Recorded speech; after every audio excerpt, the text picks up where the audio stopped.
He must say goodbye to a beloved father, a protector, a caretaker that has done nothing but guard his beloved child better than anyone else could. Goodbye, Mahoraga.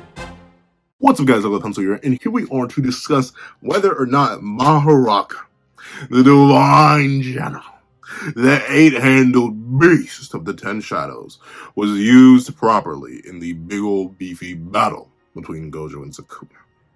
Because I think, even as much copium as I want to huff, as much copium as other Sukuna fans want to huff, as much copium as my Mahoraga men out there want to huff, I think we all know he's kind of cooked. Like, the wheel got vaporized. The wheel is destroyed. That one thing that everyone and their mama, myself included, was convinced to believe was indestructible, the wheel got cooked. So Mahoraga, he's done. He's done. Maybe he can come back in some sort of totality form or something like that. Maybe his aspects or his abilities. But the Mahoraga we know, and I don't know, I love him, but the Mahoraga we know and love is cooked, gone, annihilated. So let's talk about how he was utilized and whether or not he could have been utilized better.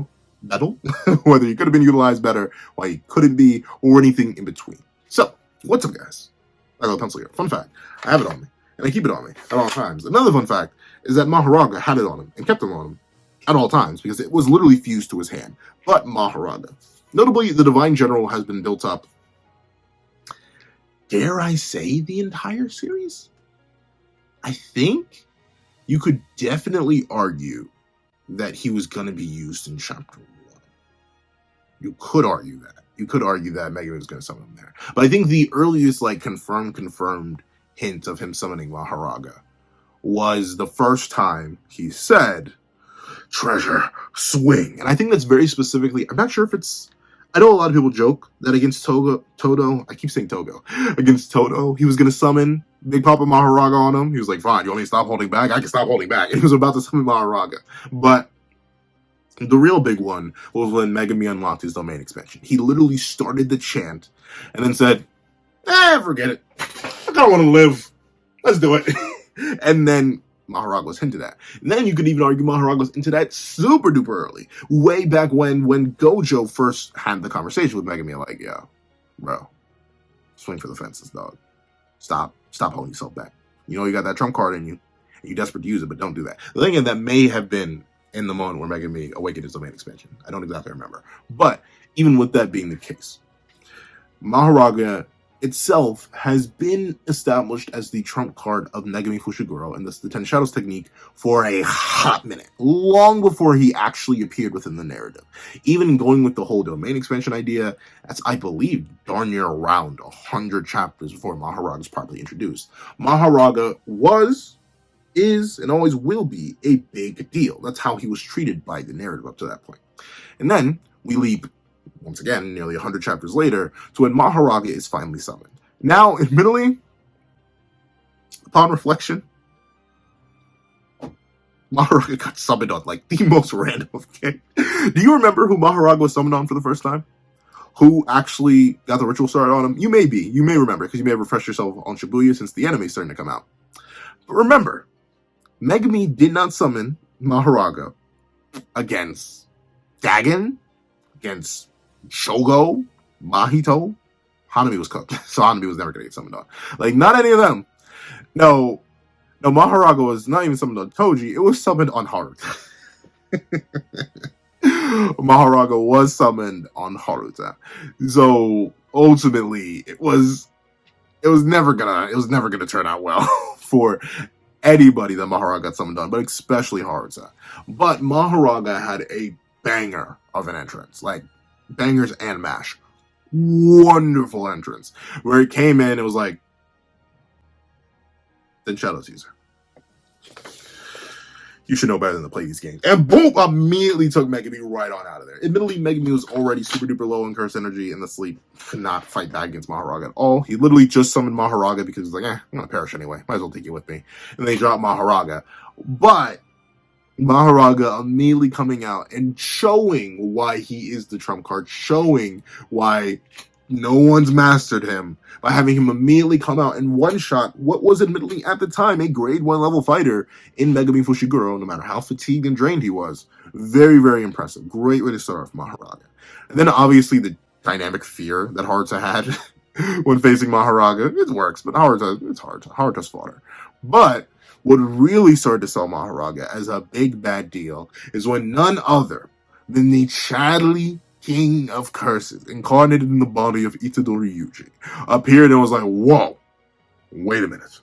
Narume, I have very limited time in this body, but I need to cook. And proceeded to immediately leap halfway across creation to save Haruta's life from Big Papa Mahoraga. Now, for some context, Sukuna was hit one time in one fight in the numerous fights Sukuna had up to that point in the narrative. Once again, 15-finger Sukuna, just before he began to battle Mahoraga, had gone through the entire fight of him and Jogo, where Jogo's one stipulation was to hit 15-finger Sukuna. Well, 15-finger Sukuna was playing around, not even really trying to execute Jogo like that, until they had their little firefight. So, remember, as much as I clown on Jogo, at that time in the narrative, Jogo was one of the most powerful characters that we'd ever seen. Sure, he was getting clowned on by Gojo, but remember, the one person who actually hit Sukuna in all of his time in existence, before a certain someone we're about to talk about, it was Gojo Satoru, the strongest sorcerer. And we can definitely see that 20-finger versus Gojo was never going to be a fair matchup. Or no, 1-finger versus Gojo was never going to be a fair matchup because of how crazy Gojo is. But the real point of interest here is that Sukuna had never been hit. Not by Jogo, an extremely powerful disaster curse. Not by a finger bearer, one of his own fingers rebelling against him. Not by anybody. No one had ever actually hit Sukuna except for Gojo Satoru himself. It put Sukuna in this upper echelon. It really showed why he was different. But you know what Mahoraga did? It didn't just hit Sukuna. It hit Sukuna and sent that man flying. Now, admittedly, the first swing of Mahoraga that Mahoraga does on Sukuna does, but still, it's a hit that Sukuna is actually forced to block. That, in and of itself, is crazy. This is the first time that we've seen 15-finger Sukuna actually have to remotely lock into a fight. That automatically sells Mahoraga as the big bad threat that it is. Notably, it doesn't actually do any damage to Sukuna, even with the RCT or Cursed Energy Blade.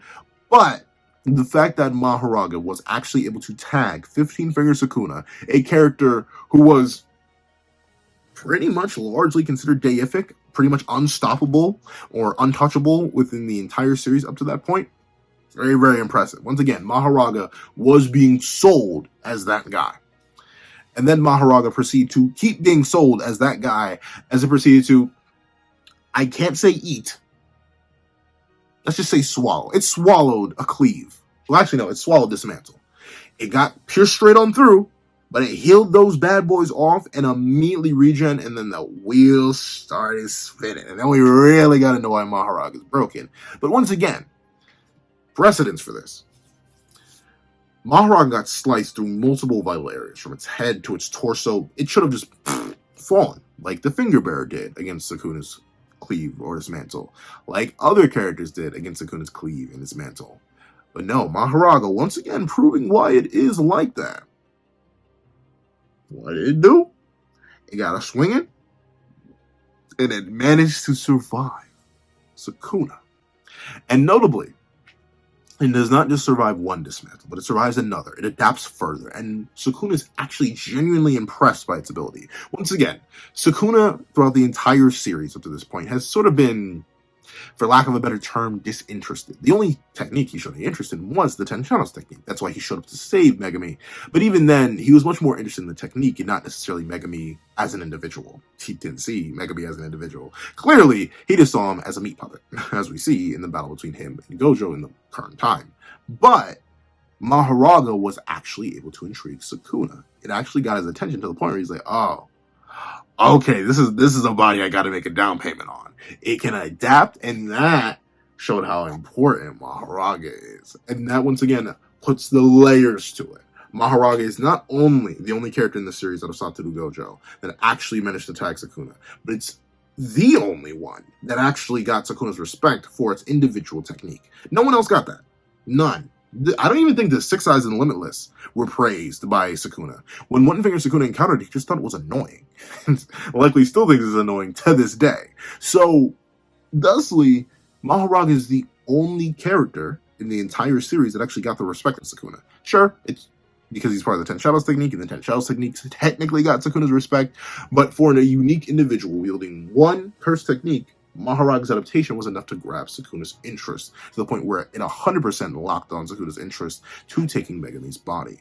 And that is very, very impressive. And notably, remember, Mahoraga did not even get defeated by Malevolent Shrine. Now, once again, that is mainly because Malevolent Shrine was just cleave and dismantle, and Mahoraga had already seemingly adapted to cleave and dismantle, or slashing attacks, and that caused Sukuna to pull out the flame arrow. But the fact that it managed to survive Malevolent Shrine, something that is unheard of in the entire series. Only one other character managed to survive the burialless domain of Malevolent Shrine, and that was Gojo Satoru himself through insane healing. The fact that a wild, untamed Mahoraga managed to survive Malevolent Shrine at all, once again builds up how important, how powerful, how potent this Shikigami is.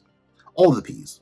And that is fantastic. Mahoraga's buildup is very, very juicy, very, very nice. However, Mahoraga then proceeds to disappear for like another 100 chapters. Like darn near, I think 100. Like, is it 100? It might as well be 100. I think it is just flat out 100. Because he does not appear again for a long while. Once again, we get hints of it. We get hints of it that once again build to how important Mahoraga is. The major hint is when Megami, upon seeing Itadori get taken over right before he gets his body taken over, is that he immediately goes to summon Mahoraga. But Sukuna, once again portraying his respect to Mahoraga, immediately stops Megami from doing that. He's like, "Whoa, hold on a second, kiddo. That's a no-go. Eat this finger." And then he ate the finger, and then Sukuna incarnated into Megami. Now, unfortunately, I will say this. We don't actually get to see the rematch between Mahoraga and Sukuna. The ability, we kind of know how it would go. It does make sense that Sukuna just tamed it off screen. That would be sort of eating up panel time that doesn't need to be shown. But that's where Mahoraga sort of seems to kind of disappear, lose a little bit of that impact, a little bit of that respect. And once again, I didn't even mention this up to this point, but another big factor on why Mahoraga is so heavily respected is because it, as Megami theorizes, is the reason that in the past, the Zenin clan and the Gojo clan heads actually slayed each other and ended up getting a double KO. It wasn't because they both respectfully took each other out in a one-on-one. It was because Big Papa Mahoraga came out and smacked its meat on the table and was like, "Listen here, children. You together couldn't defeat me. So you alone will perish." And proceeded to absolutely mollywop them. Once again, Mahoraga is being built up as the slaughterer of the Six Eyes and Limitless. Mahoraga is built up as the 110 shadow that could never be tamed. Mahoraga is getting a whole bunch of build-up. And here's the thing. He's still getting a little bit of it, even though he did get off screen, which is a little bit embarrassing. He did entirely get off screen. That is a teeny tiny bit embarrassing. He does get another showing with 15-finger Maguna, specifically against Yorozu. Now, this is where Mahoraga's new mechanics get introduced, where you could just summon and you get the wheel above your head, but it is still nice. This is not yet getting to the point where Mahoraga started to get disrespected explicitly. We're going to get to that in a little bit, but in this point where Mahoraga adapts through Sukuna, taking the burden of adaptation, it's really, really neat. Mahoraga essentially haunts us for a chapter or two before he properly appears.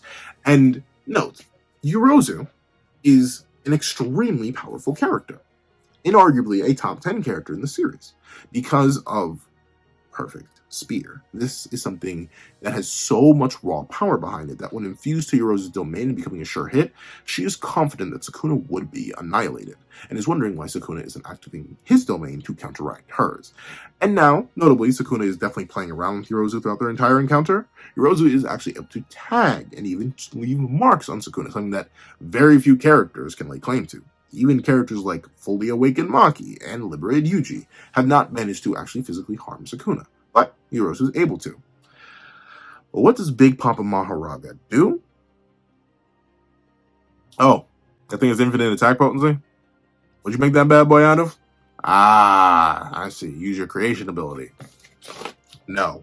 And immediately pop that bad boy and one-tap heroes with a slash. Once again, Mahoraga is really being established as this top-tier threat. This high-level combatant that's taken out Heian-era sorcerers, the Golden Age of Jujutsu, some of their strongest, in one swing. And just devastating, realistically. Absolutely devastating their attacks. And even less time than that. It's a monster. And then we get to the point where it gets a little bit contentious for how Mahoraga is portrayed. Now, notably, I have certain issues with how Sukuna uses the Ten Child technique throughout the entire Gojo fight, even though I understand why he's the way he does. But Mahoraga in particular is interesting. So Mahoraga is tied into a couple things within the 20-finger Sukuna versus Gojo fight. Number one, Mahoraga does not actually get pulled out or even really mentioned until about 5 chapters in, when you see the wheel spin in the shadow and Gojo begins to drip. And that is what starts to happen. However, it is revealed that the adapting of the wheel and Gojo's drip are entirely unrelated. And Mahoraga finally gets whipped out, smacked on the table like a gigantic slab of meat, smacked on it, when he pops out and shows why he's him by immediately destroying a limited void. Instantly popping it, locking it, dropping it. Man, everyone in their mama, you can go back to the review, everyone in their mama, myself especially, was excited. It's Big Papa Mahoraga time. He's already adapted to Unlimited Void. He's already Himothy. Just like that, we just started, and he's already cooking this well. You know he's about to cook. Everything's fantastic. Then it's revealed that Mahoraga could get one shot by Gojo.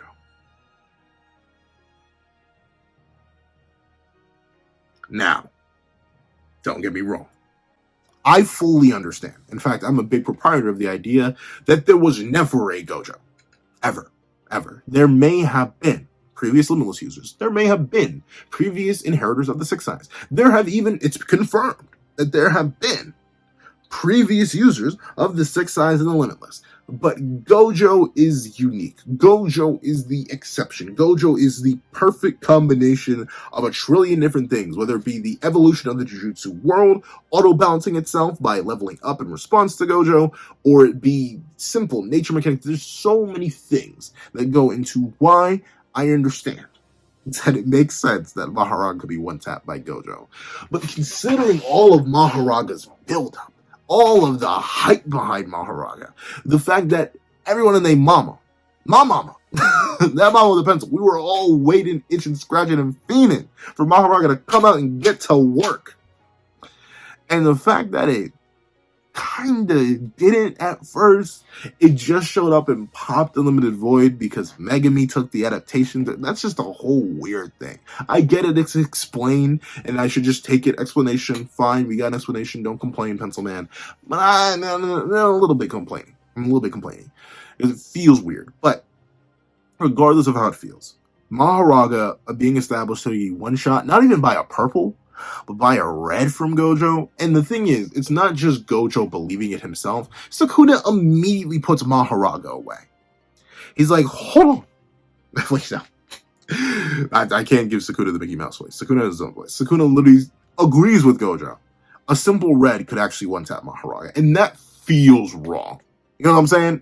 It feels incorrect. It feels invalid. And to be fair, it does get disproven a little bit later on in the fight. That's because, guess what? Mahoraga had gotten some adaptations to red. So the fact that Sukuna and Gojo both believe that Mahoraga, the Divine General, the Six-Eye Slayer, if you will, is able to get one shot by a red? Like, come on now, bro. That's where the decline of Mahoraga began. At least for me.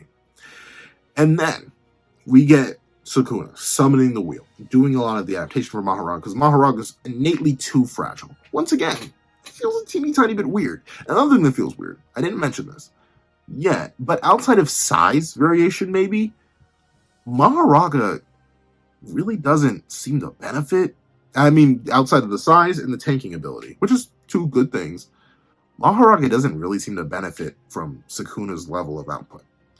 I was hoping Mahoraga would get, like, a design change, a buff, something unique for being used by Sukuna and mastered by him, but unfortunately Mahoraga and all his specialness did not even get a design change or any sort of buff from being with Sukuna.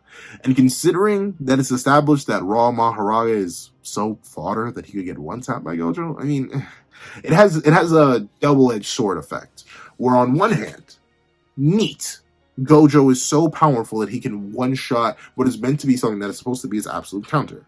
But on the other hand, not too neat. Mahoraga is supposed to be Himothy, and he's clearly not. But then, finally, the best happens. Mahoraga comes out, and it grabs Gojo by the torso, and it slashes him. It does absolutely nothing. Okay, no, don't get me wrong, The cliffhanger that is established at the end of chapter 231? I think it's 231. I'm leaning towards 231. The ending cliffhanger of Mahoraga coming out and wilding out, saving its son Sukuna from the shadows, and grabbing the big scary Gojo man and just taking a sword and just slashing him up. It's nice. It's neat. It's cool. But not only does it, like, fairly leave an impact on Gojo, which is pretty sad considering how powerful Mahoraga should be when it's raw and untamed, and then should be after being amped by Sukuna's cursed energy, but also considering it's established that Mahoraga does have some coherent thought, it does have some idea of personality, it feels weird that it didn't, for lack of a better term, go for the head. It should know about the limitless and six eyes, even if it's just a manifestation of Sukuna's will.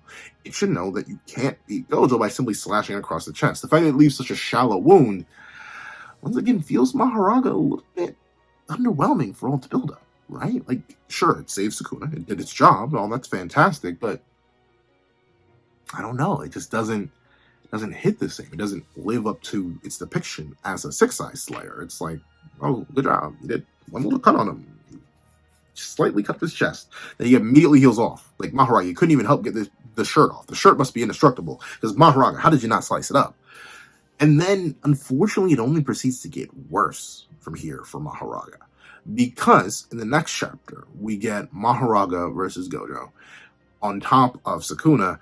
And before Sukuna hops back into the fray, Gojo literally reels back and punches Mahoraga in the mouth. And don't get me wrong, it's funny, it's hilarious, but once again, this is Mahoraga, the Six-Eye Slayer, an extremely powerful Shikigami, the most powerful Shikigami of the Ten Shadows technique, so powerful that it's never been tamed by a user of the Ten Shadows technique, and the only user of it to ever tame it is literally the King of Curses.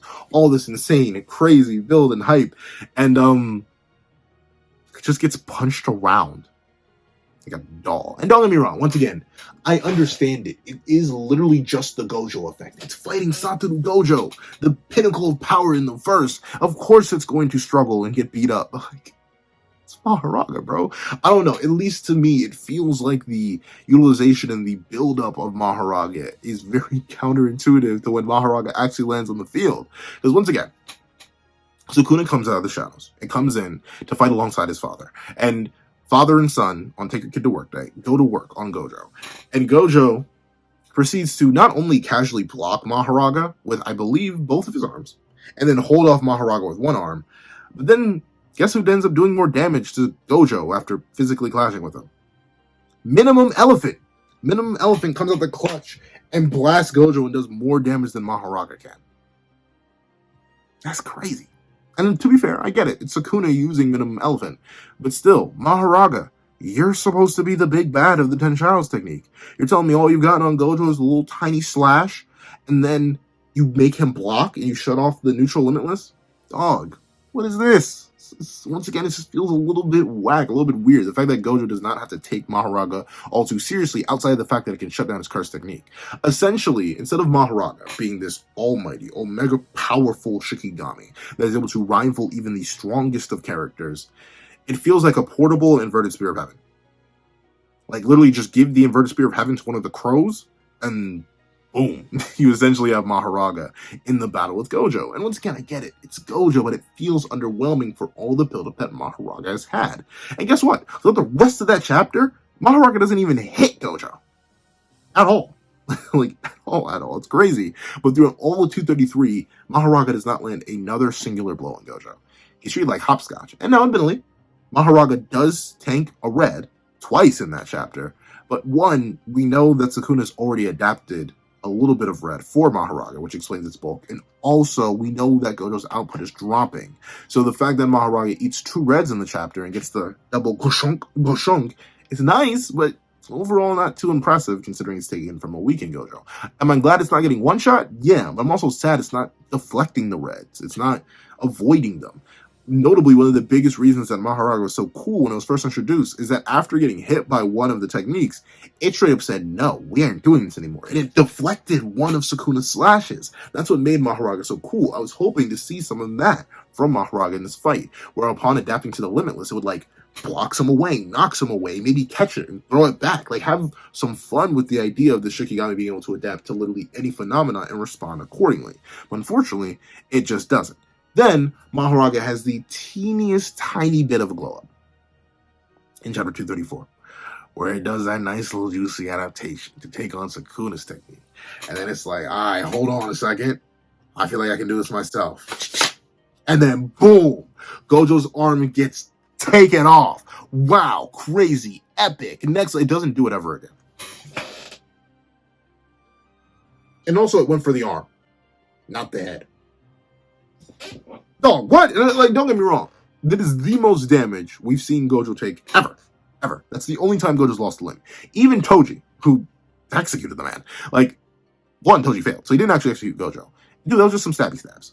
And 3, I know, y'all might be saying, well, what about the Malevolent Shrine that was cutting Gojo up? Yeah, I mean, technically did do more damage because it was more cuts. But still, a whole limb loss? That's crazy. Mahoraga is the only person who can ever claim that. But, like, it proceeds to never do it again. Like, ever. In situations where it really should be doing it. And that feels weird. Like, why? It feels so abrupt, too. Like, that's why I'm hoping that Mahoraga comes back in some sort of extra form, whether it be through the other Shikigami, because it feels like such a weird thing to introduce right towards, well, literally in the chapter right before Mahoraga seemingly gets absolutely annihilated. Mahoraga adapts Sukuna's ability, shows off the ability to use Cleave, or Dismantle, whichever one you think it is, tears Gojo's arm right off, and go. Let me double check. I'm gonna double check because I'm gonna say you can go reread chapter 234, or no, you can go reread chapter 2. Yeah, it is 234. I'm gonna reread it right now. After that one hit that Mahoraga lands on Gojo by catching him off guard with a technique that Gojo didn't know he had, I don't think Mahoraga hits him ever again. Yeah, let me see. Mahoraga throws up rocks. It swings on Gojo. Sukuna tells Mahoraga to stop holding back. Mahoraga stops holding back for half a second. Gojo loses his arm. And ironically enough, yeah, it's not even Sukuna, or no, it's not even Mahoraga that hits Gojo after Gojo's lost his arm. It's Sukuna who comes out of Mahoraga's shadow and hits Gojo. So after that one slash from that one dismantle, Mahoraga never hits Gojo again. In 235, it never hits Gojo. Gojo just hits it. Once again, this is the Six Eye Slayer. The thing that's been built up for the entire series is the one thing that could stand relative to the Six Eyes. The peak of the 10 Shadows technique. The one technique that is supposedly able to rival the Six Eyes and Limitless on its own. It's one good cut in and folds. And then, of course, we get to chapter 235. And, let's just, how do I put this? Put it nicely. Mahoraga proceeds to get absolutely vaporized by Hollow Purple. Now, admittedly, most characters get vaporized by Hollow Purple. It's impressive that Sukuna didn't get vaporized by Hollow Purple. But that's it. Mahoraga's contributions to the big final fight, after being built up for a majority of the series, nearly 200 chapters, amount to one major slash on Gojo to remove his arm, one minor slash and grab of Gojo, and eating some hits after it's already been adapted for. That's the Six Eye Slayer. That's the one thing that went untamed for around 1,000 years by the Zenin clan. Now it's gone. I don't know. Feels weird. like I get it. It's Satoru Gojo. He's the strongest. Of course, Mahoraga would never stand a chance. But, like, I feel like it could have been used a bit more.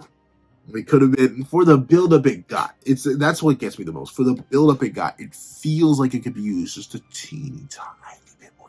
Just a taste, just a little bit of a whiff more. And now you may be wondering, okay, Mr. Pencilman, you got all these critiques from Mahoraga. How about you improve it? And I'll do my best right now. So, how would I have given Mahoraga its due respect for all the build-up it's had, while at the same time keeping it that it has to get destroyed? Because obviously Mahoraga is never going to actually slay Gojo. That's never going to happen. It has to be Sukuna himself.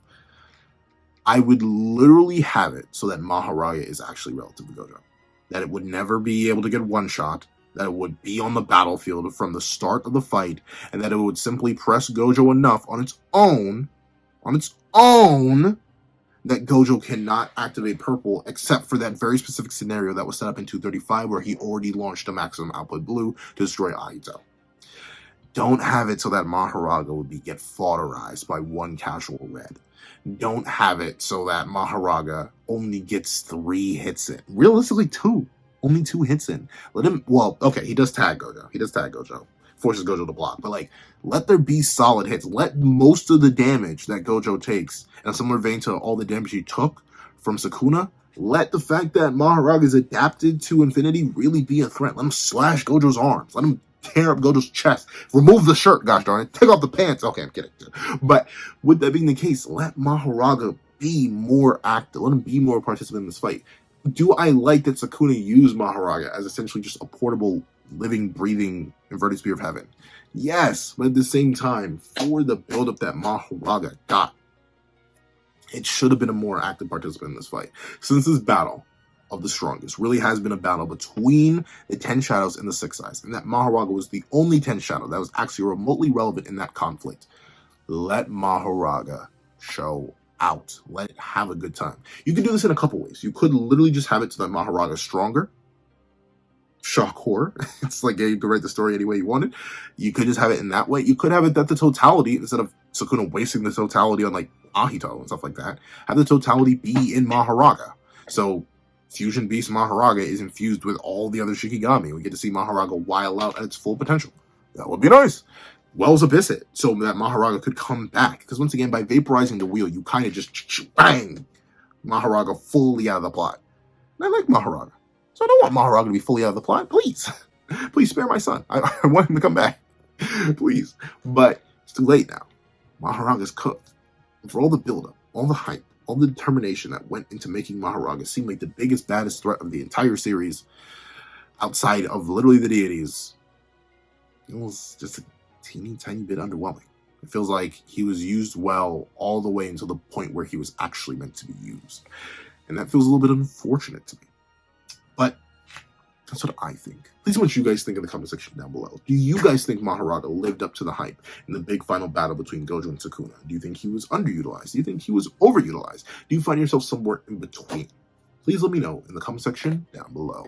Thank you guys so much for watching. Please do like, share, comment, and subscribe. And make sure the notification bells so you do not miss out on any videos that come to the channel. Also, I do have a Patreon down below where you support for as low as $1 a month. You things like exclusive videos, early content, and more. And also now become a member of the channel for as low as $3 a month to get the same perks and more. Now, thank you guys so much for watching once again, and I hope you guys have a wonderful day. This is That Guy with the Pencil, writing off.